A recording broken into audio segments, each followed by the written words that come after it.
সত্যিকার অর্থেই আমরা একটা রাজনৈতিক সংগঠন।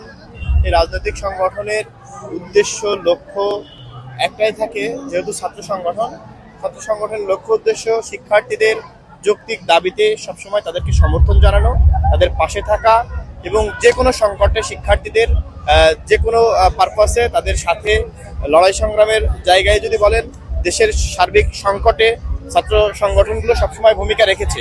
আমাদের লক্ষ্য উদ্দেশ্য শিক্ষার্থীদের একদমই যৌক্তিক দাবিতে কাজ করা, শিক্ষার্থী বান্ধব কাজ করা। ছাত্র অধিকার পরিষদ আপনারা জানেন 2018 সালের কোটা সংস্কার আন্দোলনের মাধ্যমে গড়ে ওঠা একটা সংগঠন।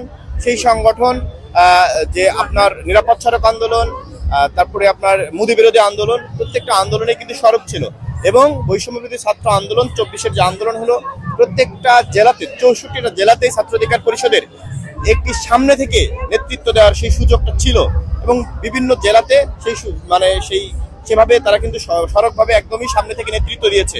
এবং আপনারা জানেন যে ঝিনাইদহ যে বৈষম্য ছাত্র আন্দোলন হলো, সেই ছাত্র আন্দোলনের সংগঠিতের মূলে কিন্তু বাংলাদেশ ছাত্র অধিকার পরিষদ ছিল। ছাত্র অধিকার পরিষদ সব ছাত্র সংগঠনকে কিন্তু একত্রিত করেছিল এবং সাধারণ শিক্ষার্থীদের কিন্তু একত্রিত করেছিল।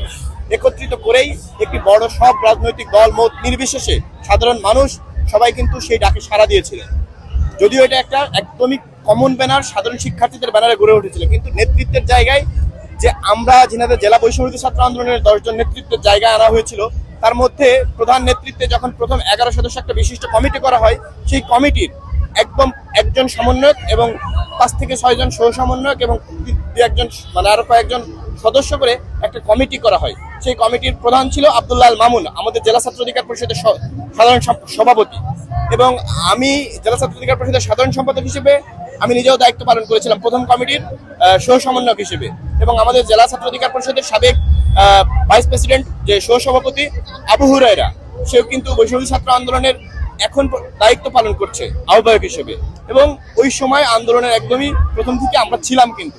এবং এছাড়াও আমাদের উল্লেখযোগ্য ভাই বোনেরা বিভিন্ন জায়গায়, আমাদের জেলা ছাত্র অধিকার পরিষদের আরো একজন সহযোদ্ধা সজীব, তিনি ফরিদপুরে যখন 16 জন নিয়ে যখন আন্দোলন হয়েছে ফরিদপুরে, তখন ওই ফরিদপুরে কিন্তু আন্দোলনের নেতৃত্ব দিয়েছে।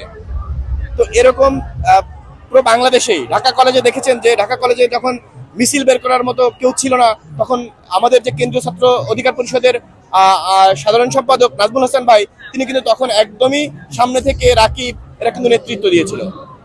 তো যার কারণেই আমাদের একদমই শিক্ষার্থীদের যৌক্তিক দাবিতে সবসময় শিক্ষার্থীদের সাথে থাকা আমাদের মূল উদ্দেশ্য। শিক্ষার্থী বান্ধব কার্যক্রম আমাদের পরিচালনা করা আমাদের মূল উদ্দেশ্য। এবং জাস্ট আমাদের আজকের এই ছোট্ট একটি 18 to 24 আমাদের ছোট্ট একটি প্রচেষ্টা আপনাদের মাধ্যমে জানিয়ে দিতে চাই। এবং আমাদের আজকের সদস্য সংগ্রহ চলছে কেসি কলেজে। যারা সদস্য হতে চায় আপনার এই লাইভের মাধ্যমে তাদেরকেও আহ্বান জানাবো, সবাই যেন যাদের সুযোগ আছে আমাদেরকে জেনে বুঝে তারপর আমাদের সদস্য হবেন।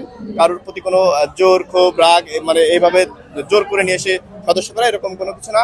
একদমই ব্যক্তি জায়গা থেকে, ব্যক্তি জাগ্রত জায়গা থেকে যদি আপনি কাজ করতে চান, আমাদের সাথে কাজ করতে পারবেন সবাই, দলমত নির্বিশেষে। ধন্যবাদ। আমরা শুনছিলাম ঝিনাইদহ ছাত্র অধিকার পরিষদের